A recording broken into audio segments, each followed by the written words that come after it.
Okay, listen, you're not alone in this fight. It's the battle of our generation. But I've been diving deep into this lately, and I've realized one thing. Focus isn't magic, it's a skill.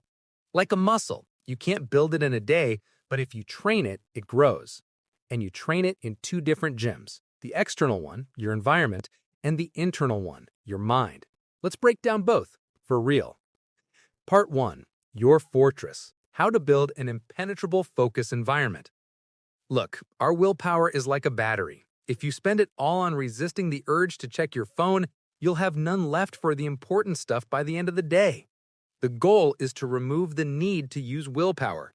Make it so you can't get distracted. 1. The startup ritual. Start the engine. Just sitting down and saying, "Okay, I'm focused now," doesn't work. Your brain needs a trigger, like an athlete's ritual before a lift.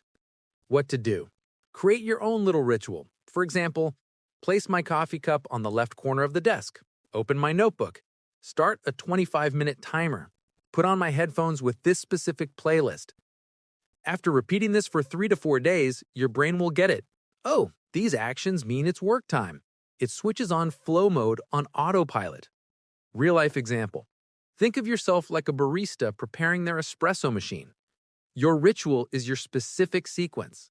After a week, just the first note of your focus playlist will send a signal to your brain, it's go time. 2. Enemy number 1. Your phone. Don't fight it. Isolate it. Leaving your phone face down is like putting a chocolate bar in front of you on a diet and saying, "I won't eat it." Weakness will win. Hardcore measures? Take it to another room. Seriously. If you need your computer, create a separate browser profile for work with no social media bookmarks, or create a new user account on your computer named Work. Sounds paranoid, but it removes 80% of the temptation.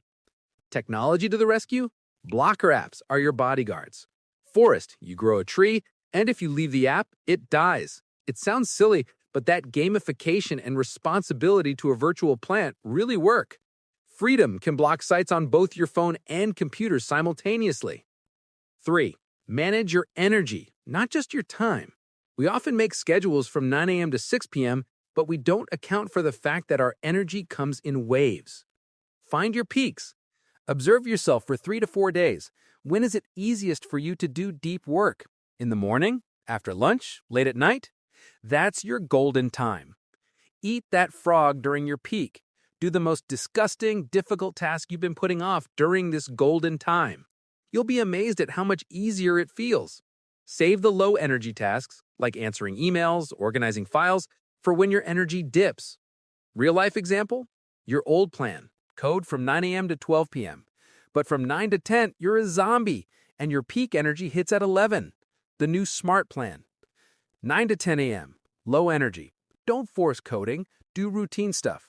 Check email, answer Slack messages, organize files. 11 to 1 p.m. Peak energy. Now you code. Tackle the most complex problem. 4 to 5 p.m. Post-lunch slump.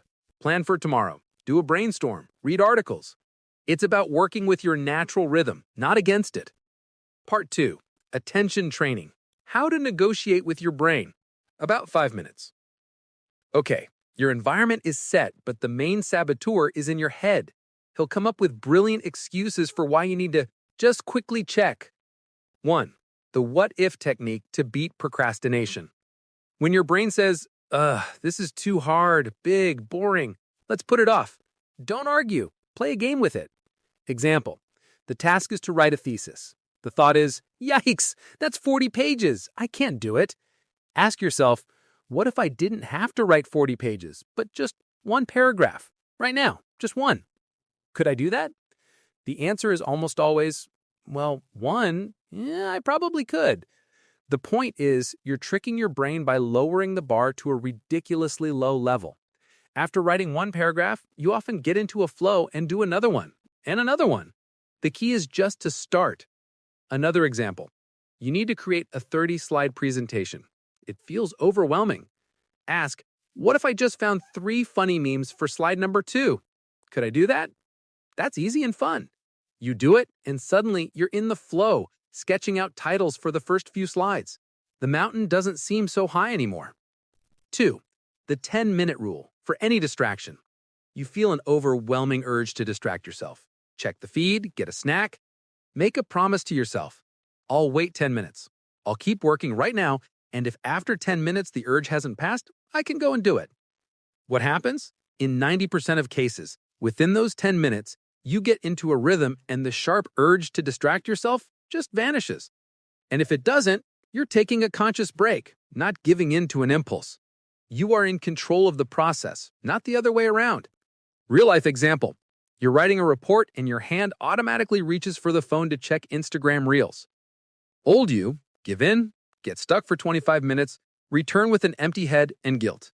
New you, acknowledge the urge. Tell yourself, okay, noted. Let me just finish this paragraph, 2 to 3 minutes, and if I still want to, I'll check it then. 99 times out of 100, after finishing the paragraph, you're in the zone, and the thought of Reels seems stupid. You just consciously defeated a distraction. 3. But why am I even doing this method? Deep motivation. A goal like pass the exam is boring. It doesn't light a fire in your soul. Take a piece of paper and ask yourself, what will achieving this goal give me? Write down the answer. Then ask again, and what will that give me? Example. Goal, learn English. What will it give me? I'll be able to watch series in the original. And what will that give me? I'll feel cool understanding jokes that don't get translated, and I'll learn about the culture on a deeper level. And what will that give me?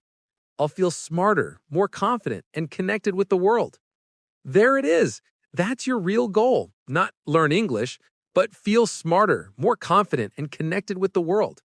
That thought hits 100 times harder. Paint that picture in your mind. Feel those emotions. That's your internal engine. Another example.